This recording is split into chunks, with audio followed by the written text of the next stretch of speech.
নমস্কার, আমি রূপসী হালদার। ভালোবাসার সীমানা পেরিয়ে লেখনত রয়েছেন প্রিয়স্মিতা তেহেজিব রায়। পর্ব 29। সাফাত বলল, তাহলে এখন ফোন করে বাসায় সবাইকে প্রণয়ের কন্ডিশন জানিয়ে দেই। সকলে দুশ্চিন্তা করছে নিশ্চয়ই।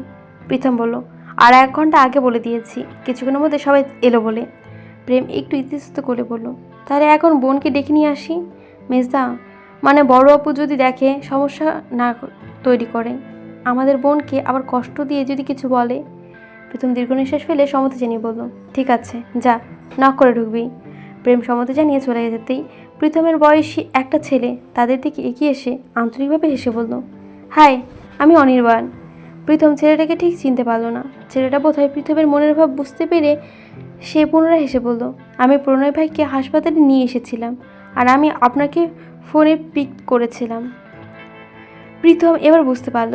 সে কিঞ্চিত হেসে হ্যান্ডশেক করে কৃতজ্ঞতা প্রকাশ করে বলল, থ্যাংক ইউ সো মাচ ভাই, আপনি আমাদের কত বড় উপকার করেছেন তা হয়তো আপনি নিজেও জানেন না। ছেলেটা আবার মৃদু হেসে আপত্তি জানিয়ে বলল, এভাবে বলবেন না।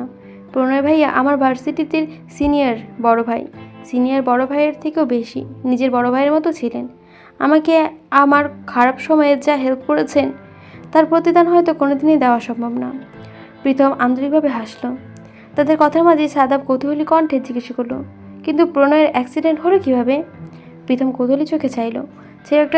ছেলেটা একটা দীর্ঘ নিঃশ্বাস ফেলে গলা ভিজিয়ে নিয়ে বলতে শুরু করলো, আজ সকাল 9টা, বাড়িধারার আমি রাস্তায় পাশে ফুটপাতে দাঁড়িয়ে আছি। অফিসের বসের সঙ্গে কথা বলছিলাম। মূলত অফিসে একটা ইম্পর্টেন্ট মিটিং আছে, অথচ আমি সময়ের মধ্যে যেতে পারছিলাম না, তাই বসের সঙ্গে কথা বলছিলাম। কথা বলার এক পর্যায়ে একদম অনাকাঙ্ক্ষিতভাবে চোখের নিমিষে একটা টয়োটা গাড়ি এসে আমার একদম পাশে থেকে সজোরে ধাক্কা মারলো। এত দ্রুত ঘটনা ঘটলো যে আমি কিছু বুঝে ওঠার সময় পেলাম না। কিছুক্ষণ থ মেরে নিশ্চুপ হয়ে দাঁড়িয়ে রইলাম। অ্যাক্সিডেন্ট হবার সাথে সাথে জায়গাটা সরগরম হয়ে গেল। আশেপাশে সব মানুষ জড়ো হয়ে হট্টগোল শুরু করে দিল। আমি ভিড় ঠেলে ঢুকে পড়লাম। দেখলাম কিছু লোক গাড়ির দরজা খোলার চেষ্টা করছে, কিন্তু দরজা ভেতর থেকে বাজেভাবে লক হয়ে গিয়েছে। পরে গাড়ির কাঁচ ভেঙে ভেতরের লক খুলে সবাই যখন ধরাধরি করে গাড়ি থেকে নামাচ্ছিল তাকে, তার মুখের রক্ত লাল হয়ে গিয়েছিল। চেনে যাচ্ছিল না, তবে খুব চেনা চেনা লাগছিল। কিছুক্ষণ দেখে বুঝতে পারলাম এটা প্রণয় ভাই। আমি নিজে চোখে বিশ্বাস করতে পারছিলাম না। সবাই ভাইকে দ্রুত হাসপাতালে পাঠানোর চেষ্টা করছিল। তখন আমি আমার গাড়ি দিয়ে হাসপাতালে নিয়ে আসি এবং অ্যাডমিট করে দিই। ডাক্তার চেক আপ করে জানাই প্রণয় ভাইয়ের অতিরিক্ত ড্রিঙ্ক করে গাড়ি চালাচ্ছিলেন, তাই তাল সামলাতে না পেরে অ্যাক্সিডেন্ট করে ফেলেছেন। ভাগ্য ভালো, তেমন কোনো বড় ক্ষতি হয়নি, তবু মাথায় কিছুটা আঘাত পেয়েছেন, আর একটু কেটে ছিঁড়ে গেছে। তবে অনেক রক্তগরম হয়েছে। 2 দিন হাসপাতালে থেকে 4 ব্যাগ রক্ত দিতে হবে, আর কিছু মেডিসিনও। ডাক্তার ভাইয়া ফোনটা আবারও আমার কাছে দিয়েছেন, কিন্তু আমি কাউকে ফোন দিয়ে জানাবো তার উপায় ছিল না। আমি লক খুলতে পারছিলাম না। তখন ফাইনালি 6টার দিকে একটা ফোন এলো। দেখলাম ফোনটা তড়িঘড়ি রিসিভ করে হাসপাতালের নাম বলার মাত্রই ফোনটা অফ হয়ে গেল। অনির্বাণ ফোনটা প্রীতমের দিকে এগিয়ে দিয়ে বলল, এই যে ভাইয়ার ফোন। প্রীতম আর সাদাব হা হয়ে শুনছিল। সকল ঘটনার আজ বড় বড় বিপদ হতে পারত। প্রীতম আল্লাহর শুকরিয়া আদায় করলো। তোমাকে অনেক শুক্রিয়া মাবুদ, আজ তুমি অনেক বড় বিপদের হাত থেকে আমার ভাইয়াকে বাঁচিয়েছ, আমার বোনকে বাঁচিয়েছ। প্রেম মাথা নিচু করে কাকালা খাকড়ি দিয়েও বলতো, আসবো দাদান। প্রিয়তা আর প্রণয় তখনও তাকিয়েছিল একে অপরের গভীর চোখে। যেখানে দৃষ্টির কথা বলে, সেখানে বাক্য নিতান্তই নিরর্থক, অপ্রয়োজনীয়। চোখ মানুষের মনের আয়না। মানুষ মিথ্যা বলতে পারে, কিন্তু চোখ কখনো মিথ্যা বলতে পারে না। সে হয়তো বাক্য গঠন করতে পারে না, কিন্তু তার মাঝে নিহত থাকে মনের সকল অনুভূতি। সে হয়তো অপর পাশের ব্যক্তিকে মুখ দিয়ে কিছু বলতে পারে না, কিন্তু ঠিকই অনুভব করতে পারে তার অব্যক্ত সকল কথা। প্রিয়তা ওর গাঢ় বাদামি দুটো চোখের ভাষায় বুঝতে পেরেছে কিনা জানা নেই, কিন্তু মনের ভেতরে কেমন অদ্ভুত অনুভূতি হচ্ছিল। বারবার মনে হচ্ছিল ওর সুন্দর চোখ দুটো তাকে কিছু বলতে চাইছে, যা সে খুব করে বুঝতে চায়, কিন্তু বারংবারই তাতে ব্যর্থ হচ্ছে। তবু কোনো শব্দের অপচয় ছাড়াই একে অপরের মনের কথাগুলো শোনার চেষ্টা করছে, বোঝার চেষ্টা করছে। মেপে নিচ্ছে দৃষ্টির গভীরতা। ওই দুটো চোখ চেয়ে তারা এক জীবন পার দিতে পারবে। প্রয়োজন হবে না কোনো বাক্যের, কোনো শব্দের। জীবন ফুরিয়ে গেলে এই 2 চোখের মায়া থেকে নিজেদের মুক্ত করা তাদের পক্ষে সম্ভব নয়। তারা ছড়িয়ে আছে তীব্র মায়ার ঘেরা ইন্দ্রজালে। প্রেম খুক খুক করে শব্দ করে কাছতেই দুজনের ঘোর কেটে গেল।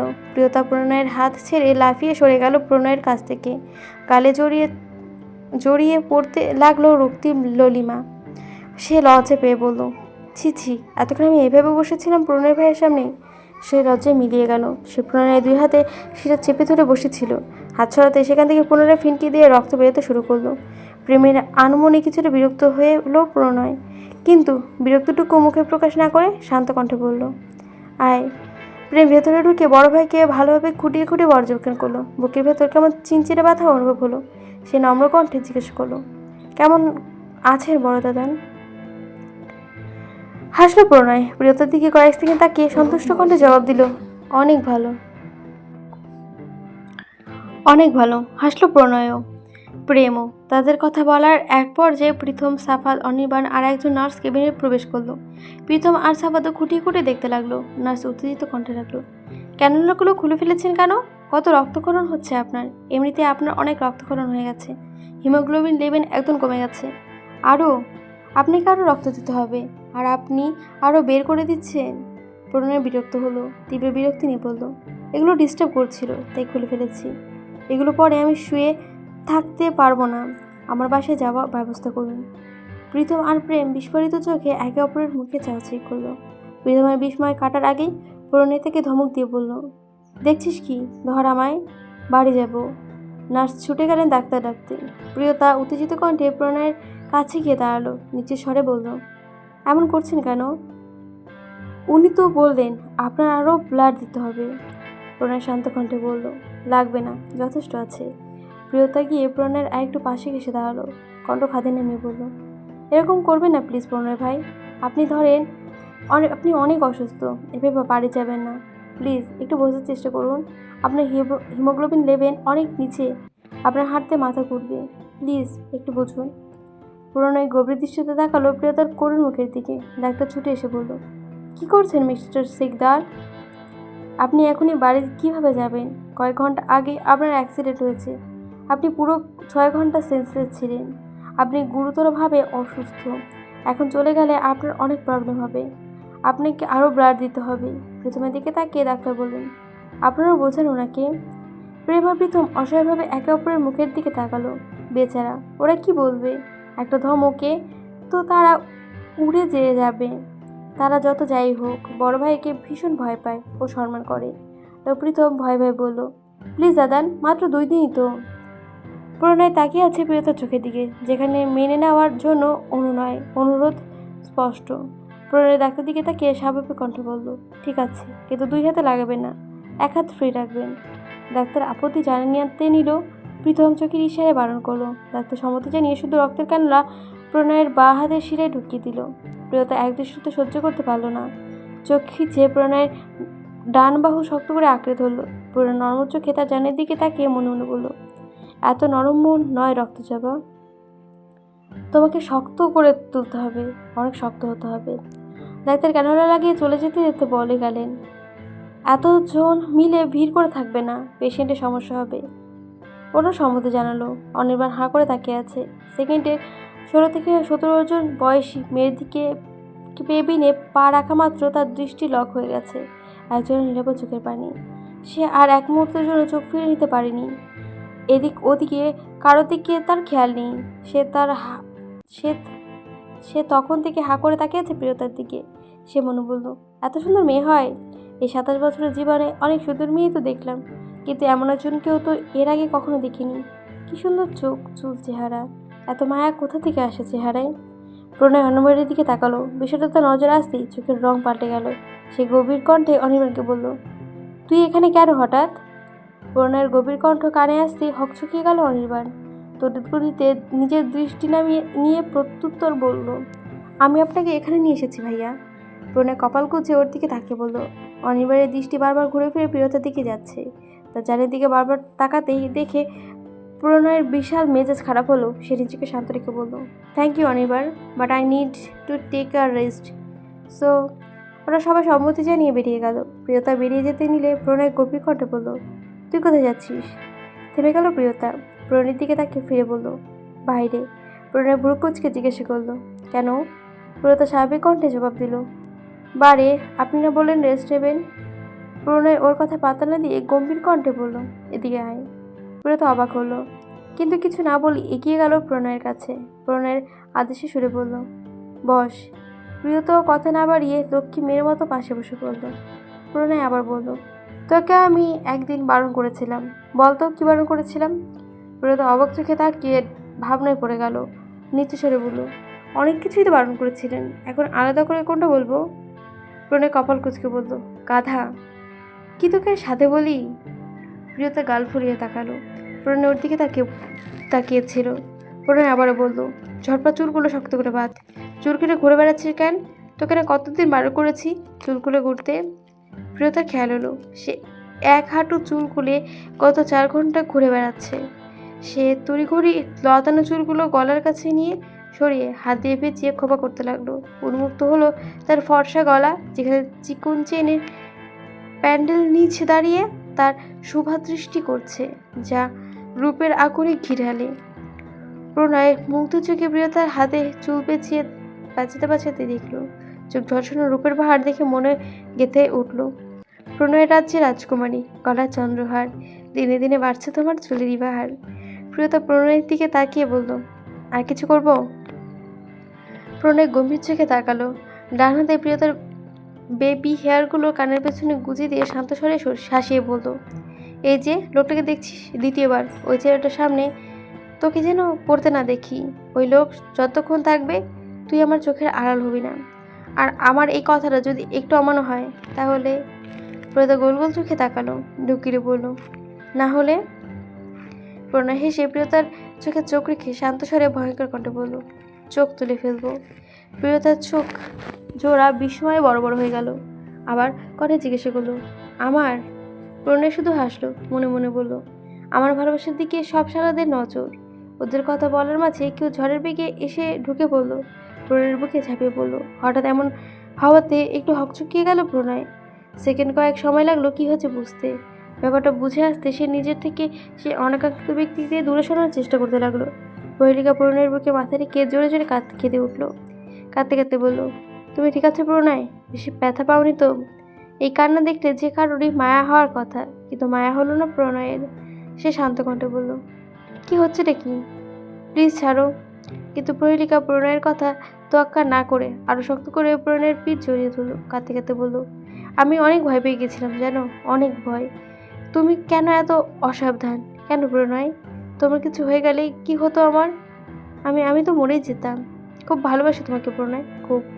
প্লিজ আমাকে একটু তোমার বুকের মাথা রাখতে দাও, না হলে সত্যি বলছি আমি এখানেই মরে যাব। বলতে বলতে আরও জোরে কেঁদে উঠল প্রহেলিকা। প্রণয় ওর হাতে প্রহেলিকা সরাতে পারল না। সে করুণ চোখে পাশে চাইল। প্রিয়তার মুখে সব হাসি আনন্দ নিমেষে মিলিয়ে গেছে। তার 2 হাত মুষ্টিবদ্ধ, নিজ চোখে পানি টলমল করছে, নাক ফুলছে। সে আর 1 সেকেন্ডও সেখানে বসে থাকতে পারল না। হাতের উল্টো পিঠ দিয়ে চোখ মুছে বাইরের দিকে দৌড় দিল। প্রিয়তমার চোখের এই বেদনাশ্রু দেখে ঝলসে গেল প্রণয়ের বুক। ভীষণ ব্যথা অনুভব হলো হৃদয়ে। সে এবার রেগে গেল। কঠোর কণ্ঠে কাটভাবে বলল, দম বন্ধ লাগছে আমার, দূরে সরো। কিন্তু প্রহেলিকা সরতে চাইল না। এবার প্রণয় ভীষণ রেগে গেল। সে শক্ত করে প্রহেলের বাহু ধরে নিজের থেকে আলাদা করে দিল। প্রহেলিকা করুণ চোখে প্রণয়ের দিকে তাকিয়ে মনে বলে বলল, সব নিষ্ঠুরতা আমার বেলায় কেবল প্রণয়? কেন তুমি আমার বেলাতেই এত নিষ্ঠুর? কেন আমার কষ্ট তোমার চোখে পড়ে না? আমার জায়গায় প্রিয়তা থাকলে পারতে তাকে দূরে সরিয়ে রাখতে? পারতে না, বরং কীভাবে বুকের ভেতরে ঢুকিয়ে ফেলা যায় সেই চিন্তাই করতে। তবে কেন প্রণয়? ভালো তো বাসলে একটু সহানুভূতি কি কাজে আসে না? খুব মন খারাপে তোমার বুকে দুঃখখানি মাথা রাখাও কি অধিকার নেই আমার? আমার ভালোবাসা না হয় মানলে না, কিন্তু আমার জন্য কি তোমার মনে একটু মায়াও নেই? একটু খারাপ লাগার অনুভূতি কি কাজ করে না তোমার? প্রণয় চোখ সরিয়ে পূর্বে নেয় বলল, শান্ত হও, ঠিক আছে আমি। প্রহেলিকার দৃষ্টিতে আজ কোনো হিংসা নেই। যাচ্ছে তা কেবলই আক্ষেপ। সব কিছু থাকা সত্ত্বে তার কিচ্ছু নেই। যেদিন আগে দিন খায় সে তার চেয়েও বেশি সুখী, ঢের সুখী। জিতে গিয়েও সে আজ হেরে গেছে নিজের কাছেই। মানুষটাকে কেড়ে নিয়েও মনের মালিক সে হয়নি। রাত 10টা। সাদমান শিকদার আর অনুশ্রী বেগম এসেছেন ছেলেকে দেখতে। অনুশ্রী বেগমের প্রেশার ফল করে যাওয়ায় তিনি একটু অসুস্থ। তিনি ছেলের পাশে গিয়ে বসলেন। সাদমান শিকদার ওর সামনে ঠুলে বসলেন। অনুশ্রী বেগমের করে যা খাকা করে ছেলেরও অবস্থা দেখে। প্রণয় তার প্রথম ছেলে, কত যত্নে তিনি এই ছেলেকে বড় করেছেন সেটা কেবল তিনিই জানেন। সেই ছেলেটার আজ তার চোখের সামনে এক টুকরো টুকরো করে ভেতর থেকে গুমড়ে গুমড়ে মরছে, নিঃশ্বাস নিতে পারছে না, দিনকে দিন কেমন হয়ে যাচ্ছে। মা হয়ে এটা কিভাবে সহ্য করবেন তিনি? ছেলের মুখের দিকে তাকালে বড় কষ্ট হয় তার, বড় অসহায়ত্ব লাগে, কিন্তু কিছু যে করার নেই। তাই তো সব ছেলেও না জানার ভান করে ছেলের সামনে। তিনি তো মা, সব ছেলে মেয়েই তার কাছে সমান, কারো ভালোর জন্য তিনি কারো খারাপ চাইতে পারেন না।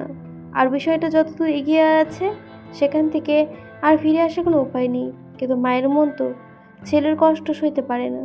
অনুশ্রী বেগম ছেলের মাথায় হাত বুলিয়ে বললেন, এখন কেমন লাগছে আব্বু?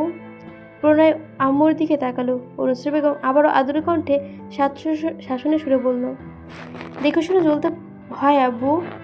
মাকে কেন সবসময় দুশ্চিন্তা রাখো? তুমি তো জানো তোমার জন্য কত চিন্তা হয়। তুমি তো এমন নয় আব্বু, তুমি তো আমার বড় বোনদের মতো এত অবুঝ নও। প্রণয় কোনো উত্তর দিল না, কেবল নিঃশব্দে অনুশ্রী বেগমের কোমর জড়িয়ে ধরে তার বুকে মাথা রাখলো। অনুশ্রী বেগমের মাতৃহৃদয় ছেলের বেদনা অনুভব করতে পারলেন। তিনি দীর্ঘ নিঃশ্বাস ফেলে ছেলের মাথায় হাত বোলাতে মতো বলল, ধৈর্য ধর আব্বু, একদিন সব ঠিক হয়ে যাবে। আল্লাহর ধৈর্য ধারণকারীকে পছন্দ করেন, ধৈর্যের ফল কখনো টক হয় না। সময় আমাদের জীবনে সবচেয়ে গুরুত্বপূর্ণ সম্পদ, সময় আমাদের সবথেকে বড় বন্ধু, আমার সবচেয়ে বড় শত্রু। সময় আমাদের জীবনে গভীর ক্ষত সৃষ্টি করে, কেড়ে নেয় অনেক কিছু, ব্যথা দেয় অনেক গভীরে। আবার সেই সময়ে তার স্রোতে সব ঠিক হয়ে যায়, মনের ক্ষত ভরাট করে দেয়।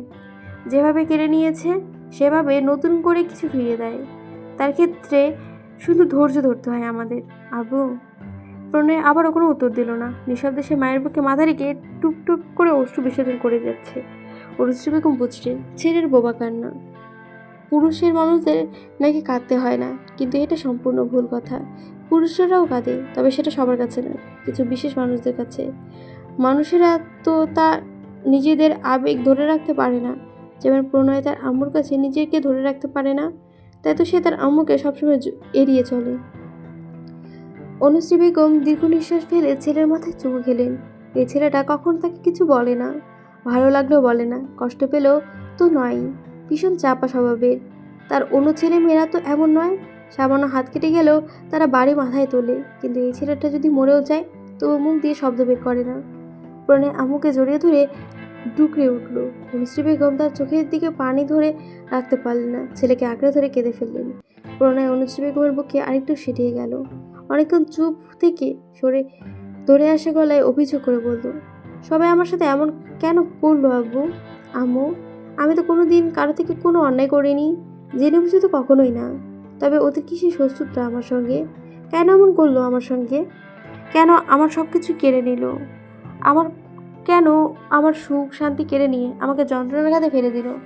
আমার সঙ্গে এমন কেন করলো আম্মু? তারা তো আমার আপনজন ছিল, কিভাবে পারলো নিজের স্বার্থে আমার জীবন শেষ করে দিতে? আমি তো বেশি কিছু চাইনি আম্মু, যেটা সবচেয়ে বেশি চেয়েছিলাম সেটা ছাড়া বাঁচতে পারবো না। সেটা কেন আমাকে হারাতে হলো আম্মু? কেন আমাকে সেটা থেকে দূরে সরে দেওয়া হলো? আমি ওর থেকে দূরে থাকতে পারি না আম্মু, আমার খুব কষ্ট হয়, খুব। মাঝে মাঝে মনে হয় মরে যেতে। আমার জীবনটা আবার আগের মতো করে দাও না আম্মু, দাও।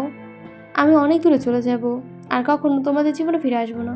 দাও না আম্মু, শুধু একবার আমাকে আবার আমার সব কিছু ফিরিয়ে দাও। ছেলের আমার করুণ আর্তনাদ সহ্য করতে পারছেন না অনুশ্রী বেগম।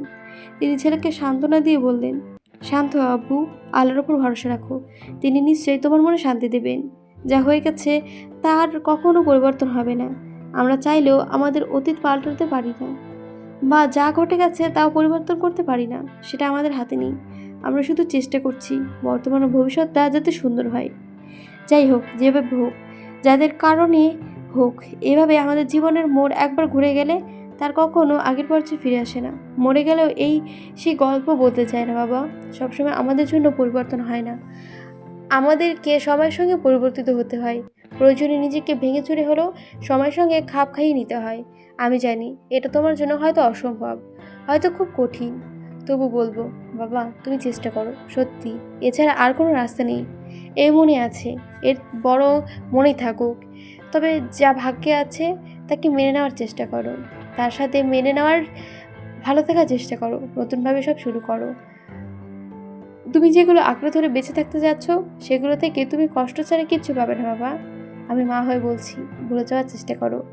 ভুলে যাওয়ার কথা কানে আসতে প্রণয়ের চোখ লাল হয়ে গেল। মাথা তুলে চোখ মুছে নিজেকে স্বাভাবিক করার চেষ্টা করলো প্রণয়। কণ্ঠটা কেঁপে উঠল। সে খানিক শক্ত কণ্ঠে বলল, এই যে প্রণয় শিকদার, কেবল মনে হয় মন, দেহ, মস্তিষ্ক, রক্তে, শিরায়, উপশিরায়, আত্মায়, নিঃশ্বাসে সব কিছু মিশে আছে সেই প্রণয় শিকদারের জান প্রাণ। সব কিছু থেকে আলাদা করার চেষ্টা করো না আম্মু, তবে যে সবচেয়ে বড় ক্ষতিটা তোমারই হবে। তারা আমাকে যত বেশি মানসিক যন্ত্রণা দেবে আমি তত নিজের আত্মায় থেকে অনুভব করি সেই প্রণয় শিকদারে বেঁচে থাকার একমাত্র কারণ। অনুশ্রী বেগম দীর্ঘ নিঃশ্বাস ফেললেন। ছেলে যে এরকম কিছু বলবে তা তিনি আগে বুঝেছিলেন। তিনি শান্ত কণ্ঠে বললেন, তবে আর কি হবে, সেও তো তোমাকে অনেক ভালোবাসে, তার জীবনটা যে নষ্ট হয়ে যাবে। প্রণয় তাচ্ছিল্য করে বলল, আমি যা করছি সব নিজের জন্য করছি। অন্যের জীবন নিয়ে আমার কোনো দায়বদ্ধতা নেই। অন্যের জীবনের দায় আমার নয়। আমি কারোর জীবন নষ্ট করিনি, করতে চাইনি। তার জীবন নষ্ট হলে তার নিজের লোকে দায়ী, আমি নই। প্রিয়তা বসে আছে প্রণয়ের কেবিনের বাইরে পাতলা চেয়ারে। খুব চেষ্টা করেছে চোখের বাণীতে বাদ দেওয়ার, পাবলিক প্লেসে না কাঁদার, কিন্তু বেহারা চোখ কি কখনো তার কথা শুনেছে? যে আর শুনবে? ছোট হৃদয়টা তীব্র ব্যথায় নীল হয়ে যাচ্ছে। হাঁপানি রোগীর মতো নিঃশ্বাস নিতে কষ্ট হচ্ছে। চোখ বন্ধ করে দিশোয়ারে ভেসে উঠছে প্রলিকার জড়িয়ে ধরা মুহূর্তটা। সে দাঁত দিয়ে ঠোঁট চেপে কান আটকে রাখার আপ্রাণ চেষ্টা করছে, কিন্তু বহু প্রচেষ্টার পরেও সে ব্যর্থ। ঠিকই, চোখ উপরে টপটপ করে নোনা জল ধারা পড়ছে। দৃষ্টিতে নেমে ভেসে যাচ্ছে একের পর এক অপ্রতিকর তিক্ত বিষাক্ত দৃশ্য, যা সে বিগত 2 বছর ধরে সহ্য করে এসেছে। এরা তার কাছে নতুন নয়। যতবারই প্রণয় তার প্রহেলিকাকে একসাথে দেখে ততবারই নতুন পুরনো সব ক্ষতই আবার নতুন করে টাটকা তাজা হয়ে যায়। যন্ত্রণা ছোট্ট হৃদয়টা ছিঁড়ে যেতে চায়। এই যে চোখের জল ধরে রাখতে না পারলেও সে শব্দ না করার জন্য আপ্রাণ চেষ্টা চালিয়ে যাচ্ছে, তবুও থেমে থেমে চায়। এগুলো থেকে সে পালিয়ে বাঁচতে চায়, কিন্তু কোথায় পালাবে? সত্যি কি কেউ পালাতে পারে? পারে না। প্রিয়তা পারেনি। পুরনো ক্ষত ওষুধি পড়ার আগেই নতুন ক্ষত সৃষ্টি হয়, যা তাকে প্রতিনিয়ত একটু একটু করে শেষ করে দেয়। তবু সে এই মানুষটাকে ঘৃণা করতে পারে না। ঘৃণা শব্দটা আসে না। এটা তার জন্য তৈরি হয়নি। সে বোধ হয় কেবলই ভালোবাসার জন্য। প্রিয়তা বড় নিঃশ্বাস নিয়ে নিজেকে সামলে নেওয়ার চেষ্টা করে। মনকে বোঝায় এটা খুব স্বাভাবিক। বিবাহিত স্বামী স্ত্রী তারা, তাদের সম্পর্ক আরও গভীর। নিজেকে এসব বোঝাতে গিয়েও সে উল্টো ফোঁস করে গেল। এবার মনে কাল্পনিক দৃশ্য ভেসে উঠল, যা সে কখনো দুঃস্বপ্নে কল্পনা করতে পারে না। কাল্পনিক প্রণয় আর প্রহেলিকাকে দেখে হাত মুঠো করে নেয় প্রিয়তা। চোখ বন্ধ করতে গড়িয়ে পড়ে উষ্ণ পানি। হাত, ঘাড় আর কপালের শিরা ধপধপ করে ওঠে। ফর্সা চামড়ায় ভেদ করে সবুজ শিরাগুলো ফুলে ওঠে। মনের কষ্টের সঙ্গে সঙ্গে আবারও রাগটা মাথা চেড়ে দিয়ে উঠেছে। প্রিয়তা বড় বড় শ্বাস নিচ্ছে, রাগ গিলে ফেলার চেষ্টা করছে। কারণ কষ্টটা সত্যি, তার কষ্টটা নিতান্ত অযৌতুক নয়। সে সে তো ভালোবাসায় বিয়ে করেছে, সব তো করবেই, সাজিয়ে রাখবে বলে নিশ্চিত জানিয়েছে। উফ, এই যন্ত্রণা নিয়ে বাঁচা থেকে মৃত্যু ঢের ভালো। সে দীর্ঘ নিঃশ্বাস ফেলে বলল, দীর্ঘদিন মার খেলে একটা সময়ের পর মারটাও অভ্যাস হয়ে যায়। কষ্ট পেতে পেতে মানুষের মন পাথর হয়ে যায়। মানুষ নাকি অভ্যাসে দাস। একবার অভ্যাস হয়ে গেলে আর নাকি কিছু গায়ে লাগে না। তাহলে আমার মন কেন পাথর হয়ে যায় না? ব্যথা কি কম পেয়েছি? মানুষটা কি অভ্যাসের দাস? একবার অভ্যাস হয়ে গেলে আর নাকি কিছু গায়ে লাগে না। তাহলে আমার মনটা কেন পাথর হয়ে যায় না? ব্যথা কি কম পেয়েছি? আর কি আরও বাবা বাকি আছে? অনেকদিন তো হলো, তবু কেন এই ব্যথাগুলো আমার সয়ে যায় না? এতদিনে তো এসব অভ্যাস হয়ে যাওয়ার কথা। প্রণয় ভাই, আপনি তো আমার নন, অন্য কারো। এটা তো মন মেনে নেওয়া কথা। তাহলে মন কেন মানতে চায় না? কেন এই যন্ত্রণাগুলো প্রত্যেকবার নতুন লাগে? প্রত্যেকটা আঘাতেই কেন নতুনের মতো মনে হয়? কেন এতটা তরতাজা? ভাবতে ভাবতে ফুপিয়ে উঠল মেয়েটা। পরিণীতা বড় দাদার সাথে দেখা করে কেবিন থেকে বেরোতেই দেখলো প্রিয়তা মাথা নিচু করে বসে আছে। ভ্রু কুঁচকে গেল পরিণীতার। ভালোভাবে লক্ষ্য করে দেখলো কয়েক সেকেন্ডের পর পর মেয়েটার শরীর কেঁপে কেঁপে উঠছে। পরিণীতা সচর মস্তিষ্ক চট করে বুঝে নিল সব। চোখ বন্ধ করে দীর্ঘ নিঃশ্বাস ফেলল সে। ধীরে পায়ে এগিয়ে এসে প্রিয়তার পাশে চেয়ারে বসে পড়ল। আশেপাশে তাকিয়ে বাড়ির কাউকে দেখতে পেল না। কোথায় গেল সবাই? সে ব্যথা তো নয়নে তাকালো পাশের অল্প বয়সী মেয়েটার দিকে। এই মেয়েটাকে দেখলেও বড় মায়া হয় পরিণীতার। তার অনুভূতিগুলোকে একটুখানি অনুভব করতেও ভয় লাগে। তাহলে সে নিজেও এই জায়গায় বসতে হবে, কিন্তু নিজেকে সে জায়গা দুঃস্বপ্নে ভাবতে পারে না। পরিণীতা কল্পনা করতে গেলেও গায়ে কাঁটা দিয়ে ওঠে। হঠাৎ প্রিয়তা তার কাঁধে কারো স্পর্শ অনুভব করলো, চমকে উঠল, পাশে তাকালো। পরিণীতার ছোট্ট বোনের চোখ মুখ মুছে চমকে গেল। পরিণীতার মনে আঘাত লাগলো। সে বুঝলো মেয়েটা হয়তো কোনো কারণে অনেক কষ্ট পেয়েছে, কিছু বলবে তার আগে প্রিয়তা তাকে শক্ত করে জড়িয়ে ধরে ফুঁপিয়ে উঠল, ধরা গলায় বলল, কোনো প্রশ্ন করো না আপু। দীর্ঘ নিঃশ্বাস ফেলে পরিণীতা মাথায় হাত বুলিয়ে বলল, বড় তদন্তকে যেতে বলেছে। প্রণয়ের কথা কানে আসতেই প্রিয়তার ভীষণ অভিমান হলো। কেন, কিসের জন্য বুঝলাম না, কিন্তু অভিমান হয়েছে। পরিণীতা বলল, যা, তোকে বড় দাদা ডাকছেন। প্রিয়তা নাক টেনে বলল, তুমি যাও আপু। পরিণীতা ভ্রু কুঁচকে গেল, অবাক কণ্ঠে বলল, তুই যাবি না? প্রিয়তা দুই পাশে মাথা নাড়ল, যার অর্থ সে যাবে না। পরিণীতা ভ্রু কুঁচকে এলো, সে দায়সারা ভাবে বলল, ঠিক আছে, আমি তাহলে দাদানকে বলি তুই যাবি না বলেছিস। পরিণীতা দাঁড়িয়ে পড়ল। পরিণীতাকে দাঁড়াতে দেখে প্রিয়তার রক্ত চলকে উঠল। সে তড়িৎ বেঁকে বলল, যাচ্ছি। পরিণীতা দাঁড়িয়ে রইল, কপালে ভাঁজ ফেলে বলল, যা তাহলে। প্রিয়তা ধীর পায়ে কেবিনে প্রবেশ করলো। পরিণীতা দীর্ঘ নিঃশ্বাস ফেলে বলল, যার জন্য কষ্ট পাস, রাগ করিস, অভিমান করিস, তাকে দেখলে সেগুলো ধরে রাখতে পারিস না কেন? তাহলে কেমন রাগ করিস? কেনই বা রাগ করিস যা ধরে রাখতে পারিস না? তা ভাবনার মাঝে ফোন বেজে উঠল। ফোনটা সামনে দেখে দেখলো মেজো দাদান। ফোন রিসিভ করতেই প্রীতম তাড়াহুড়ো করে বলল, তাড়াতাড়ি নিচের পার্কিং এরিয়ায় আয়। পরিণীত অবাক কণ্ঠে জিজ্ঞাসা করল, কেন দাদান? প্রীতম ঝটফট উত্তর দিল, আমরা সবাই নিচে আছি, রাত 11টা বাজে, খাবি না নাকি? বড় আব্বু বকাঝকা করছেন, তাড়াতাড়ি আয়। পরিণীতা কিছুক্ষণ চুপ থেকে বলল, কিন্তু মেজো দাদান, প্রিয় খাবে না?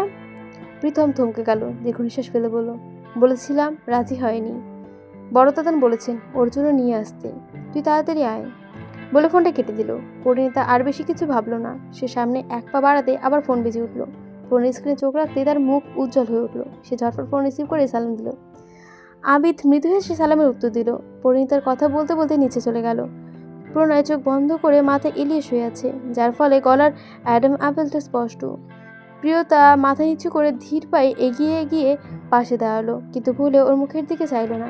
তার ভীষণ কান্না পাচ্ছে। প্রণয় চোখ বন্ধ করে ডাকলো, রক্তজবা। কেঁপে উঠল প্রিয়তা। কিছু একটা আছে এই সম্বোধনে, যা প্রতিবারই প্রিয়তার ভেতরে ঝড় তুলে দেয়, যা তাকে কখনো শক্ত থাকতে দেয় না। এই পুরুষ তাকে কোনোদিনও শক্ত থাকতে দেয়নি, দেবেও না। প্রিয়তা কাঁপা কণ্ঠে বলল, প্রণয় চোখ মেলে গভীর দৃষ্টিতে তাকায় প্রিয়তার মুখের দিকে। প্রিয়তা কখনো মাথা নিচু করে আছে।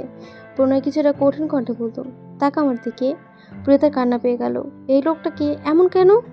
কিছুতে এই লোকের চোখে চেয়ে থাকা যায় না, নাহলে সব বুঝে যাবে। আর সে এই লোকটাকে কিছু বলতে নিতে চায় না। এখনও প্রিয়তার মাথা নিচু করে আছে দেখে একটু রেগে গেল প্রণয়। ধমক দিয়ে বলল, লুক অ্যাট মি। এমন ধমকানিতে কেঁপে উঠল প্রিয়তা। বিদ্যুৎ বেগে তাকালো প্রণয়ের চোখে। দৃষ্টিতে দৃষ্টি আঘাতকে মৃদু কম্পন তুলো সর্বাঙ্গে।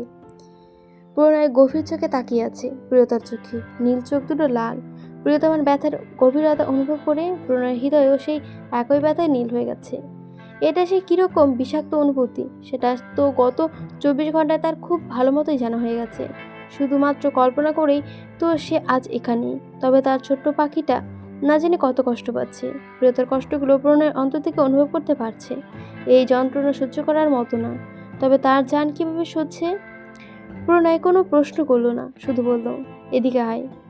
প্রিয়তা গেল না, ভ্যাবলার মতো তাকিয়ে রইল। প্রণয় নরম স্বরে ডাকলো, আয়।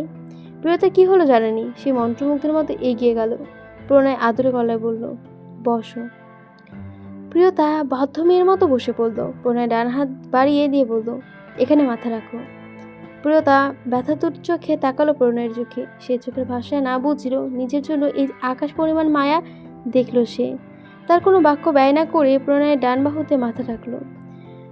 পুরুষটা নিষিদ্ধ, অথচ আসক্তির সাগর। সে ডান হাতটা শক্ত করে জড়িয়ে ধরল, বাহুতে মাথা রেখে চোখ বন্ধ করে ফুঁপিয়ে উঠল।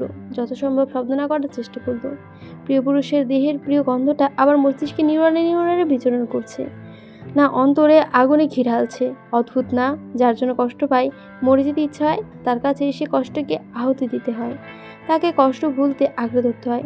সত্যি কি তাকে আঁকড়ে ধরলেই সব কষ্ট ভোলা যায়, নাকি তাকে কাছে পেলে সে আমার নয়, সে অন্য কারো, তাকে আমি চিরচিরে চিরতরে হারিয়ে ফেলেছি।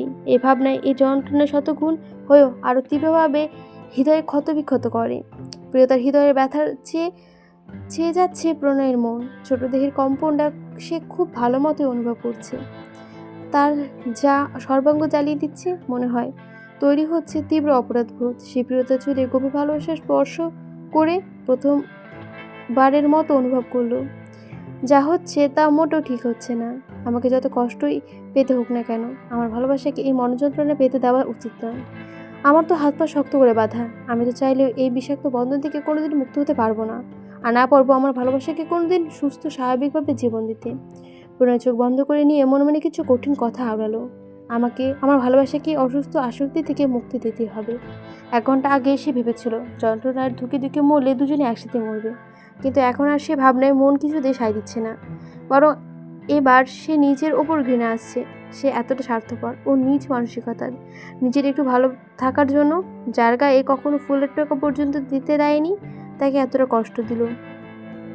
মনে মনে আফসোস করে বলল, সব কিছু তো আমার চোখের সামনেই ছিল, আমি দেখেও দেখতে চাইনি, বুঝেও বুঝতে পারিনি, অন্ধ হয়েছে গিয়েছিলাম তোমাকে নিজের করে পাওয়ার লোভে। একবার ভাবিনি যে সেটা আর কখনো সম্ভব নয়। সে তার হাত ধরে টেনে নিয়ে নিজের বুকের মাথাটা বুকের সাথে চেপে ধরে কঠিন শপথ নিল, এবার আর নিজের চিন্তা নয়। সে তার সুমিষ্ট মুখের দিকে তাকিয়ে মনে মনে ভাবল, আমাকে আমার রক্ত জবার ভবিষ্যতের কথা ভাবতে হবে। এই ব্যাপার কতদিন চলবে? প্রিয়তার মাথায় হাত বুলিয়ে বলল, আমাকে ক্ষমা করে দাও রক্তজবা। আমি তোমাকে এমন জীবন দিতে চাইনি। আমি তোমাকে একটা সুস্থ সুন্দর জীবন দিতে চেয়েছিলাম, যেখানে দুঃখ তোমার আশেপাশে থাকবে না। ভালোবাসার বন্ধনে রাখতে চেয়েছিলাম তোমাকে, যেখানে আজ আমি নিজেই তোমাকে দুঃখের সাগরে ছুঁড়ে ফেলেছি। আমি তোমাকে ভালো রাখতে চেয়েছিলাম, আমি ব্যর্থ। বড় আফসোস হলো তার। নিজের বুকের সাথে লুটিয়ে থাকা ছোট্ট ফুলটাকে দ্বিতীয়বার ভালোবেসে প্রণয় বিড়বিড় করে বলতে লাগলো, আমাকে ক্ষমা করে দে জান। তোর প্রণয় ভাই তোকে কথা দিচ্ছে, খুব তাড়াতাড়ি তোকে এই দুর্বিষহ জীবন থেকে মুক্তি দেবে। আমি যে জালে জড়িয়ে গেছি, সেখান থেকে মৃত্যু ব্যতীত মুক্তি নেই আমার। কিন্তু তোর জীবন এমন হবে না, তোকে আর কষ্ট কেউ দেবে না। নিজেকে স্বাভাবিক রাখার চেষ্টা করলো প্রণয়। প্রিয়তাকে আরেকটু বুকের সাথে মিশিয়ে নিয়ে অবাক চোখে চেয়ে বলল, আমার জন্য এত পাগল তুই হলে কবে হলি জান? নিশ্চিত যেন দিনের পর দিন কীভাবে একতরফা ভালোবেসে গেলি। কেন এতটা ভালোবাসিস আমায়? জানিস না আমি যে জালে ফেসে গেছি, সেখান থেকে মৃত্যু ব্যতীত মুক্তি নেই আমার। বিশ্বাস কর জান, আমি যদি একবার বুঝতে পারতাম আমার জীবনটা এমনভাবে বদলে যাবে, তাহলে তোকে কোনোদিনও এই জীবনে জড়াতাম না, তোর অনুভূতিকেও প্রশ্রয় দিতাম না। এত কষ্ট পাস তবু? হ্যাঁ, ঘৃণা করিস না কেন? কেন বারবার ফিরে আসিস? তোর জায়গায় আমি থাকলে এতদিনে আমার কবরে ঘাস উঠে যেত। আজ আমার বড় আফসোস হচ্ছে জানিস। কোনোদিন চাইনি তুই আমাকে ভুলে যা, কিন্তু আজ অনুভব করছি তোর আমার ভুলে যাওয়া উচিত, একেবারে ভুলে যাওয়া উচিত। তবে তুই ভালো থাকবি জান। আমার মতো কাপুরুষকে ভালোবাসার একদম উচিত নয় তোর। তার জন্য তোর চোখের জল পড়ে সে তোর ভালোবাসার পাওয়ার যোগ্য নয়। যে চোখ তোকের চলে যে তোর চোখের জলের কারণ, তাকে ভালোবাসিস না। প্রণয়ের পরিচয় ছিটে যাচ্ছে এমন ভাব নয়। এসব কি ভাবছে সে? তার জান তাকে ভালোবাসে না, ভুলে যাবে। প্রত্যেকটা অভাব সে বিষের ছুরির মতো, যা প্রণয়ের হৃদয়ে ক্ষতবিক্ষত করে দিচ্ছে। এসব ভাবতেই মনে হচ্ছে কেউ যেন কলিজা ছিঁড়ে নিচ্ছে। ব্যথাটা ছড়িয়ে পড়ছে দেহ ও মনের আনাচে কানাচে। তার জান যদি তাকে সত্যি ভুলে যায়, এই মায়াভরা চোখে যদি আর না তাকায়, তাহলে বাঁচবে কীভাবে সে? তার জান যদি একদিন সত্যি তার থেকে দূরে চলে যায়, তবে সেই দিন তার বেশি দূরে নেই। সেদিন হৃদয় রোগে আক্রান্ত হয়ে প্রণয় শিকদার দুনিয়া ছাড়তে হবে। এই মেয়েটা শুধু মেয়ে নয়, সে প্রণয় শিকদারের প্রাণভ্রমরা, ভালোবাসা করা ছোট্ট পুতুল। কিছুক্ষণ পর অনুভব করলো তার গলায় বড় বড় ভারী নিঃশ্বাস পড়ছে। মৃদু হাসল প্রণয়। নিজে চানকে নিজের বুকে আরো একটু জায়গা করে দিল, পুনরায় মাথার ওপর এলিয়ে দিল। বুক চিরচির করে একটা লাইন বেরিয়ে এলো, পদ ভুলে গেছি চলে দূরের কুয়াশায়, তবু আমায় ফিরে আসায় সত্যি নেই উপায়। তুমি আমার জিতের বাজি, তুমি আমার হার। কি করে বলবো তোমার আসলে মন কি চেয়ে চায়? নিজের বুকে শুয়ে নিজের থেকে চিরতরে দূরে সরিয়ে দেওয়ার চিন্তা, সত্যি কি যে পারবে তার রক্তজবাকে নিজের থেকে একেবারে দূরে সরিয়ে দিতে। সে একটুখানি চোখের আড়াল হলেই বাঁচা মুশকিল তাকে না দেখে। সুখের মতোই সুখের সঙ্গে প্রণয়ের গভীর শত্রুতা।